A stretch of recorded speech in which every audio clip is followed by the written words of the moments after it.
All right, everyone, thank you so much for tuning in for this night review of the Audi Q3. So I'm going to zoom in on these headlights and show you the interior, exterior lights, and then we're going to go for a drive and see what this looks like driving with it at night as well. So starting right up front, I'm going to show you the headlight right over here. These headlights are pretty darn slick, and I've got the regular headlights on with the all-weather lights.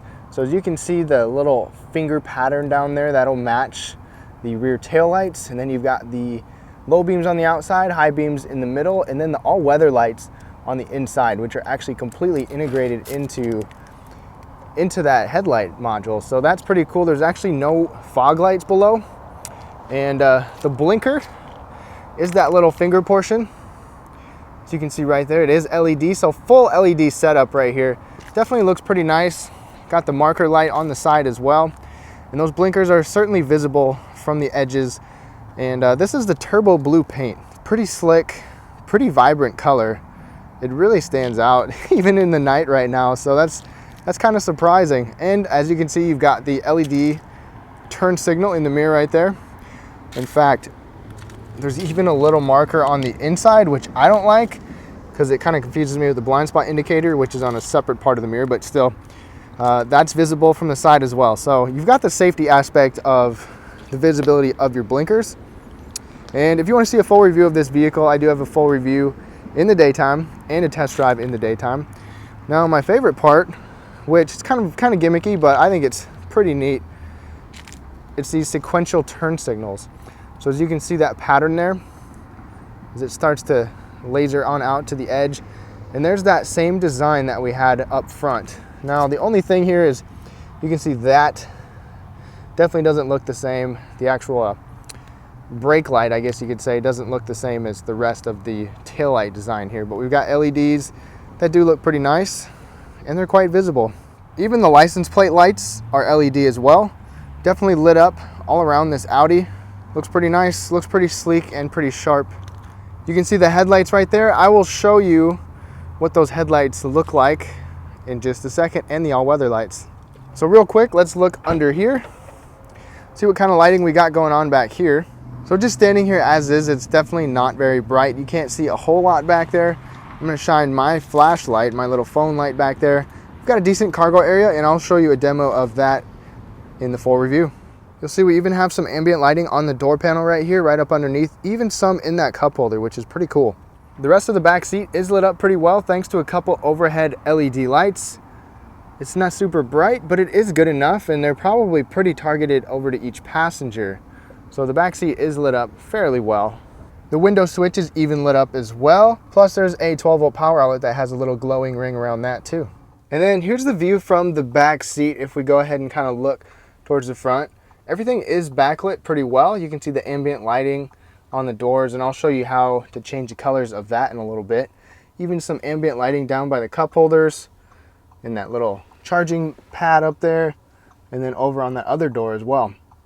Now taking a look at the front seat, one feature that we have, which is pretty nice, you can see we have, since we have the S line, we've got that strip right there, which is pretty cool. Illuminated door sills definitely look nice. Our door is illuminated pretty well. All of the buttons and switches are backlit, nice and clear. The steering wheel has some good lighting on it. You've got some nice clear white backlighting on each side of the steering wheel. And you can see right over here to the left of the steering wheel, we have the actual lighting controls. And when I bring my hand up close, check it out, it illuminates. And this is how you turn on your all-weather lights, off or on. I'll show you those in a second. Now our instrument panel definitely looks pretty cool. This is the digital cluster. You still got full function. Everything is really clear and easy to use. You can change the view a few different ways as well. So that's pretty awesome. And I'll give you a deeper dive of this in the full review. Now this screen over here is also pretty good size and pretty well lit. And I have the brightness turned down just a little bit. There's a lot that you can do on here. It is really responsive. It's integrated really well. You can see everything that you need to very clearly. I have not had any troubles with this, any glare issues or anything like that. It's a responsive screen. I really like it. I enjoy it. There's a couple weird quirks about it. There's not really much for physical controls. That's one complaint. Go to vehicle, and then we go to light and visibility, and you can customize some interior and exterior lighting settings there. But I'm going to go to our colors here. So you've got a whole spectrum from from purple over to blues, over to like greens, light greens, yellow, orange, and then red all the way to white. And we can scroll through those, and it's really pretty cool. A lot of different colors, a lot of different choices. You can even control the brightness because there's some lighting in the foot pedals, the footwells, the doors. The shifter has nice clear illumination. Parking brake button does, this 12-volt power outlet does. Our charging pad has some lighting, but the charging ports aren't backlit like they are on some vehicles. AC controls still have some nice lighting, and I even like the red and the blue around those as well. Now this isn't showing up all that well, but hopefully you can kind of see just how bright it is against my thumb. It lights up this whole entire cup holder area. And I don't like how this is just white as opposed to the rest of the colors. And it actually shines up a little bit to where it's actually kind of bright right here. And then I opened up the center console, and you would never guess because there's no lighting in there. But now I turned on the LED lights up above us, and it lights up this cabin really well. It's really bright, really clean, really white light. And there's no trouble seeing anything, finding anything in here. So the lighting in the front is definitely better than it is in the back. As you can see right up above. Now looking out straight ahead, these are the low beams. They have a pretty decent height and a pretty good cutoff line as well. I like to use that fence so you can kind of compare to other vehicles that I do. And then when I go ahead and turn the all-weather lights on, you can see the width. There's a lot more width with these all-weather lights, which is great. It lights up the periphery a lot better. And then the high beams, nice straight shoot. So pretty good headlights overall. Can't complain. Let's test them out right now and go for a test drive. All right, let's get the Q3 out on the road. We're gonna go for a drive, kind of see how these lights do. Maybe have a little bit of fun while we're at it. And right off the bat, first impression of the headlights is that they are pretty good. They're pretty bright. They've got really good, it's just really full where the light is. There's not really any dead spots or dead patches. And if I go ahead and turn the weather lights on, you get a lot more width out to the side, which is really nice to have. I always appreciate that because I do a lot of driving through the country on some roads that don't even have shoulders. So it's just nice to have the extra width to see into the ditches, and it's just nice to, I just like it. We're gonna test out the automatic high beams as well. Go around some corners, get the car up to speed a little bit too, and it's just a nice place to be in the nighttime because you've got this ambient lighting. You can see that I've kind of got like a sea green going on right now. You can change that to pretty much whatever you want. I mean, we've got red. Let's put it on red. And hope you guys enjoyed looking at that a little bit ago. Even got some right down by there. And the panel in front of us is pretty well lit also. Now we're just starting to get out on a darker road. Test out the distance of these headlights. Put it in sport mode in a second. And just a reminder, if you want to see a longer, full, detailed review in the daytime of the Q3, be sure to go to the description. I'll put a link of my daytime review below.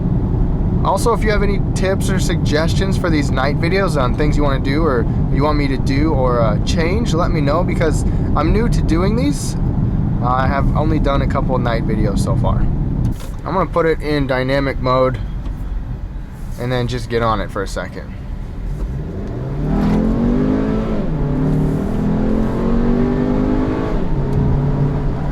It really kicked down right there. I mean, there's some decent power that comes out of this little turbo. Definitely not bad at all. Fairly responsive to drive. Got some decent push out of the turbo. I wish there was a little more power pushed out of this 2-liter turbo. It's really not quite as good as I was expecting or what it could be for other 2-liter turbos, but it's not bad and it's a small tossable light vehicle. The handling on here is pretty good as well. You can really corner without body lean, which is great. Now we're getting on a darker road right here and hopefully we can hit some traffic. So high beams are throwing out pretty far. You probably can't see quite how far they're going, or the low beams right now actually. Pretty good beam pattern in front of us.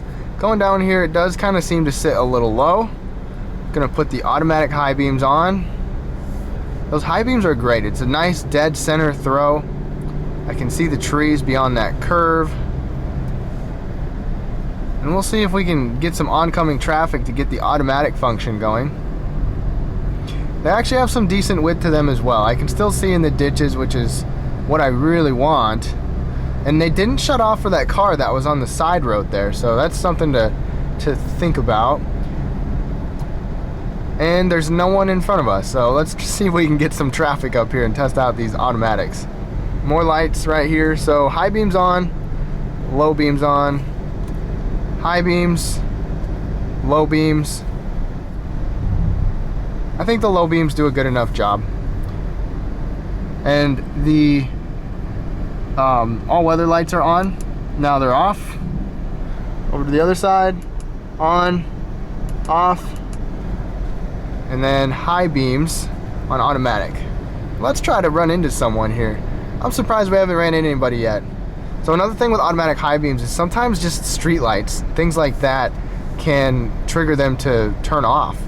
And these haven't turned off at all yet. So as we come to a stop, one thing I really like is the brakes on these Audis, on this Q3 especially.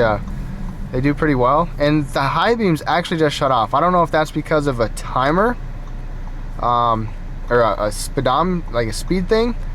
Let's go ahead and turn them back on. Interesting. So the automatic high beams are still on. So the high beams are on right now. And they just shut off. There's someone very far down there in the distance. So I don't know if it's because they saw them or the street lights, but it shut them off. And that car just turned. There's someone else way down there. The high beams are still off, so we're on the low beams right now. And it's got to be because it sees those people off in the distance. So it does give you a pretty generous distance for your oncoming drivers to not blind them, which is a good thing. It's keeping them off, thank goodness, because we got a line of cars.